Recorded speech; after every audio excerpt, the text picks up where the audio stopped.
أعوذ بالله من الشيطان الرجيم. بسم الله الرحمن الرحيم. الرحمن علم القرآن خلق الإنسان علمه البيان. الشمس والقمر بحسبان والنجم والشجر يسجدان والسماء رفعها ووضع الميزان ألا تطغوا في الميزان وأقيموا الوزن بالقسط ولا تخسروا الميزان والأرض وضعها للأنام فيها فاكهة والنخل ذات الأكمام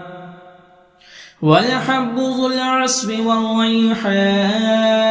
فبأي آلاء ربكما تكذبان خلق الإنسان من صلصال كالفخار وخلق الجان من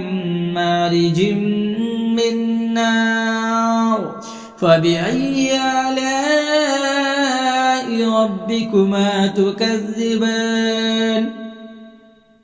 رب المشرقين ورب المغربين فبأي آلاء ربكما تكذبان مرج البحرين يلتقيان بينهما برزخ لا يبغيان فبأي آلاء ربكما تكذبان يخرج منهما اللؤلؤ والمرجان فبأي آلاء ربكما تكذبان وله الجوار المنشآت في البحر كالأعلام فبأي آلاء ربكما تكذبان كل من عليها فان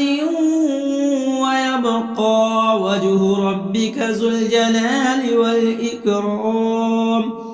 فبأي آلاء ربكما تكذبان يسأله من في السماوات والأرض كل يوم هو في شأن فبأي آلاء ربكما تكذبان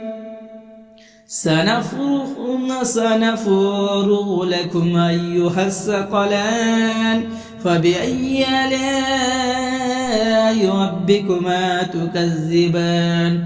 يا معشر الجن والإنس إن استطعتم أن تنفذوا من أقطار السماوات والأرض فانفذوا لا تنفذون إلا بسلطان فبأي آلاء ربكما تكذبان يرسل عليكما شواظ من نار ونحاس فلا تنتصران فبأي آلاء ربكما تكذبان فإذا شقت السماء فكانت وردة كالدهان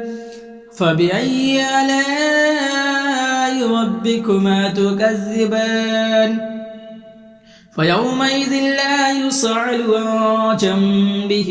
إنس ولا جان فبأي آلاء ربكما تكذبان يعرف المجرمون بسيماهم فيؤخذ بالنواسي والأقدام فبأي آلاء ربكما تكذبان هذه جهنم التي يكذب بها المجرمون يطوفون بينها وبين حميم آن فبأي آلاء ربكما تكذبان ولمن خاف مقام ربه جنتان فبأي آلاء ربكما تكذبان ذواتا أفنان فبأي آلاء ربكما تكذبان فيهما عينان تجريان فبأي آلاء ربكما تكذبان فيهما من كل فاكهة زوجان فبأي آلاء ربكما تكذبان متكئين على فرش بطائنها من استبرق وجنى الجنتين دان فبأي آلاء ربكما تكذبان فيهن قاصرات الطرف لم يطمثهن إنس قبلهم ولا جان فبأي آلاء ربكما تكذبان كأنهن الياقوت والمرجان فبأي آلاء ربكما تكذبان هل جزاء الإحسان إلا الإحسان فبأي آلاء ربكما تكذبان ومن دونهما جنتان فبأي آلاء ربكما تكذبان مدهامتان فبأي آلاء ربكما تكذبان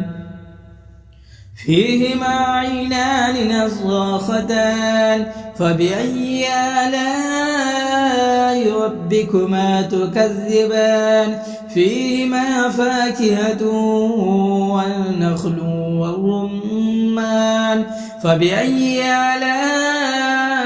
ربكما تكذبان فيهن خيرات حسان فبأي آلاء ربكما تكذبان حور مقصورات في الخيام فبأي آلاء ربكما تكذبان لم يطمثهن إنس قبلهم ولا جان فبأي آلاء ربكما تكذبان متكئين على رفرف خضر وعبقري حسان فبأي آلاء ربكما تكذبان تبارك اسم ربك ذي الجلال والإكرام